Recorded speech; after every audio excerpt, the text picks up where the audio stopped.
नमस्कार दोस्तों। आज हम जिस दिलचस्प स्रोत सामग्री पर चर्चा करने वाले हैं वो हमारी और आपकी जिंदगी की सबसे आम लेकिन सबसे बड़ी चुनौती पर बात करती है।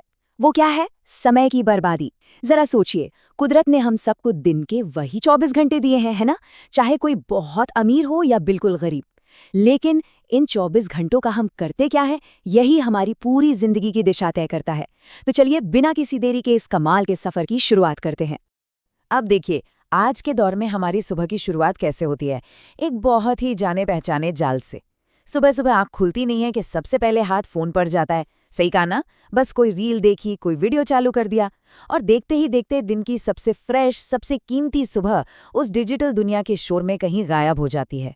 सच कहूं तो ये एक ऐसा मायाजाल है जिसमें हम सब हर दिन बिना सोचे समझे फंसते जा रहे हैं। असली दुनिया का सूरज तो बाद में निकलता है, उससे पहले ही ये स्क्रीन की चमक हमारी सारी एनर्जी सोख लेती है। तो यहाँ जो सबसे महत्वपूर्ण बात निकल कर आती है वो ये है। देखिए, दुनिया की लगभग हर चीज वापस मिल सकती है। पैसा, दौलत, संपत्ति अगर चली भी जाए तो इंसान कड़ी मेहनत करके उसे दोबारा कमा सकता है। लेकिन खोए हुए समय का सिर्फ एक सिंगल सेकंड, अब दुनिया भर की दौलत लुटा दीजिए पर उसे वापस नहीं खरीद सकते। ये एक ऐसा कड़वा सच है जो हम सब जानते तो हैं, लेकिन मानते तब तक नहीं जब तक कि पानी सिर से ऊपर ना चला जाए। इस बात को और गहराई से समझने के लिए हमारी आज की ये स्रोत सामग्री हमें आदित्य नाम के एक लड़के से मिलवाती है। अब आदित्य कोई क्लास का टॉपर नहीं था और ना ही पढ़ाई में एकदम कमजोर था, बस एक नॉर्मल औसत छात्र। लेकिन उसके अंदर एक बहुत ही खतरनाक आदत पनप रही थी। हर बात पर बस एक ही जवाब, अरे कल कर लेंगे, अभी मूड नहीं है यार, बाद में पढ़ेंगे। हर काम को टालने की ये जो मासूम सी लगने वाली आदत है ना, वो धीरे धीरे उसका सबसे बड़ा दुश्मन बन रही थी। उसका कीमती समय बस कैलेंडर के पन्नों की तरह उड़ता जा रहा था। और आपको पता है, समय टालने की इस आदत का असर बहुत जल्द दिखने भी लगा। उसकी माँ की चिंता बढ़ती जा रही थी, जो उसे दिन भर बस स्क्रीन में घुसा हुआ दिखती थी। पिता जिन्होंने दुनिया देखी थी, वो बार बार समझाते थे कि बेटा, जवानी में समय बर्बाद करने का अंजाम बहुत बुरा होता है। और इन सबके बीच उसका सिलेबस, वो तो किताबों के एक विशाल पहाड़ की तरह लगातार बढ़ता ही जा रहा था। लेकिन आदित्य, उसने इन सारी चेतावनियों को बिल्कुल इग्नोर कर दिया। उसे लगता था, अरे अभी तो बहुत टाइम है मेरे पास। पर फिर वो दिन आ ही गया जिससे वो भाग रहा था। परीक्षा का दिन। जैसे ही प्रश्नपत्र हाथ में आया, दिमाग एकदम ब्लैंक, पूरी तरह खाली। माथे से पसीना छूटने लगा और सांसें तेज हो गई। उसे साफ याद आ रहा था कि जो सवाल आज सामने रखे हैं उन्हें ही तो उसने कल पढ़ने के लिए छोड़ दिया था। परीक्षा हॉल के वो 3 घंटे उसकी जिंदगी के सबसे भारी और डरावने घंटे बन गए। और नतीजा वही हुआ जिसका डर था। परीक्षा में वो बुरी तरह फेल हो गया। इस फेलियर की कीमत सच में बहुत भारी थी। जो दोस्त हमेशा साथ रहते थे वो पास होकर आगे की सीढ़ियां चढ़ गए। और घर का माहौल, वो तो एकदम अजीब सा हो गया था। कोई डांट नहीं पड़ रही थी, कोई गुस्सा नहीं कर रहा था। बस माता पिता की तरफ से एक बहुत ही भारी, दर्दनाक सन्नाटा था। यकीन मानिए, ये खामोशी मोबाइल की उन शोर मचाने वाली रील से कहीं ज्यादा चुभ रही थी। आदित्य अंदर से पूरी तरह टूट चुका था और खुद को बस एक अंधेरे कमरे में कैद कर लिया था, जहां सिर्फ और सिर्फ पछतावा था। खैर, कहते हैं ना कि जब सब कुछ खत्म लगने लगे, अक्सर वहीं से एक नई शुरुआत होती है। एक शाम छत पर अकेले बैठकर रोते हुए आदित्य के पास पड़ोस के एक बुजुर्ग अंकल आते हैं और वो एक बहुत ही गहरी बात कहते हैं। उन्होंने कहा, बेटा, देर असल में तब होती है जब इंसान को ये समझ ही ना आए कि उससे गलती कहाँ हुई है। ये एक लाइन आदित्य के लिए किसी जादू की तरह काम कर गई, क्योंकि उसे ये बिल्कुल साफ समझ आ चुका था कि उसकी इस हालत का जिम्मेदार कोई और नहीं बल्कि उसकी अपनी वो टाल मटोल वाली आदत ही थी। अब बुजुर्ग की सलाह मानकर इस डिप्रेशन से बाहर निकलने के लिए आदित्य पास के ही एक गांव की तरफ निकल पड़ता है। वहां एक बहुत पुराने विशाल बरगद के पेड़ के नीचे उसे एक ध्यानामग्न बाबा मिलते हैं। जब आदित्य उनके सामने अपनी हार और परेशानी बयां करता है तो बाबा तुरंत समझ जाते हैं कि आखिर माजरा क्या है। वो कहते हैं कि आदित्य का असली दुश्मन बाहर की दुनिया में नहीं है, बल्कि वो तो उसके खुद के कंधों पर बैठा आलस है। ये एक अंदरूनी लड़ाई थी जिसे सिर्फ और सिर्फ आदित्य ही लड़कर जीत सकता था। और इस पूरी बात को और अच्छे से समझाने के लिए बाबा खुशहालपुर गांव की एक बड़ी शानदार कहानी सुनाते हैं। ध्यान से सुनिएगा। कहानी 2 किसानों की है। एक तरफ है रमेश, जो कि आलस का राजा है। अपने सूखे खेत के बीच मजे से लेटे रहना और हर काम को कल पर टालना इसका फेवरेट काम है। और दूसरी तरफ है सुरेश।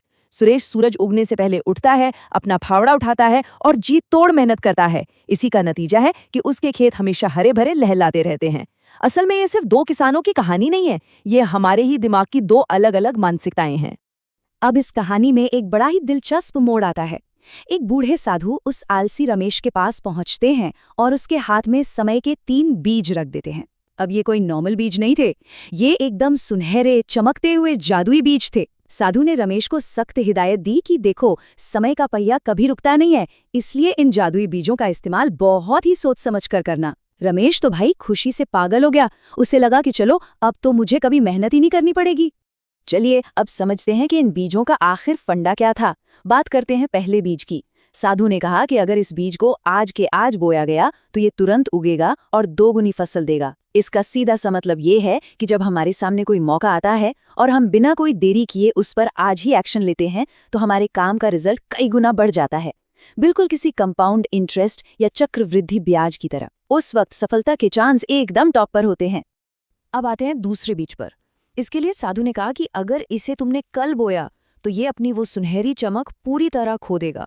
ये बड़ी मुश्किल से उगेगा और इससे बस एक बहुत ही नॉर्मल सी कम फसल मिलेगी। हमारी असल जिंदगी में भी बिल्कुल ऐसा ही होता है। अगर हम किसी काम को बस एक दिन के लिए भी टाल देते हैं ना, तो उससे मिलने वाला वो जोश और इसका फायदा दोनों काफी हद तक गिर जाते हैं। जो काम आज आपके लिए एक शानदार मौका था, कल वो बस एक बोरिंग सा टास्क बनकर रह जाता है। और ये तीसरा बीज, इसके लिए तो साधु की चेतावनी बहुत ही सख्त थी। उन्होंने कहा कि अगर तुमने इसे परसों बोया तो ये मिट्टी में ही पूरी तरह सूख जाएगा, फसल मिलेगी एकदम 0। ये लगातार काम टालने का सबसे खतरनाक अंजाम है। जब हम काम को टालते ही जाते हैं तो मौके सच में पूरी तरह मर जाते हैं। वक्त रेत की तरह मुट्ठी से फिसल जाता है और हाथ में सिर्फ पछतावा बचता है। ये बिल्कुल उस सूखे कांटेदार पौधे की तरह है जिस पर कभी कोई फूल खिल ही नहीं सकता। अब जरा देखिए कि हमारे इस आलसी रमेश ने इन कमाल के जादुई मौकों के साथ किया क्या। पहले दिन उसने मौसम और नींद का एक छोटा सा बहाना बनाया और बीज बोना टाल दिया। दूसरे दिन भाई साहब ने छक्कर खाना खाया, सोफे पर गिरे और आलस में आकर सो गए। और जब तीसरे दिन वो घबराकर उठा तो जो सामने था वो डरावना था। पहले 2 बीज काले पड़कर टूट चुके थे और तीसरा बीज तो पूरी तरह धूल बन चुका था।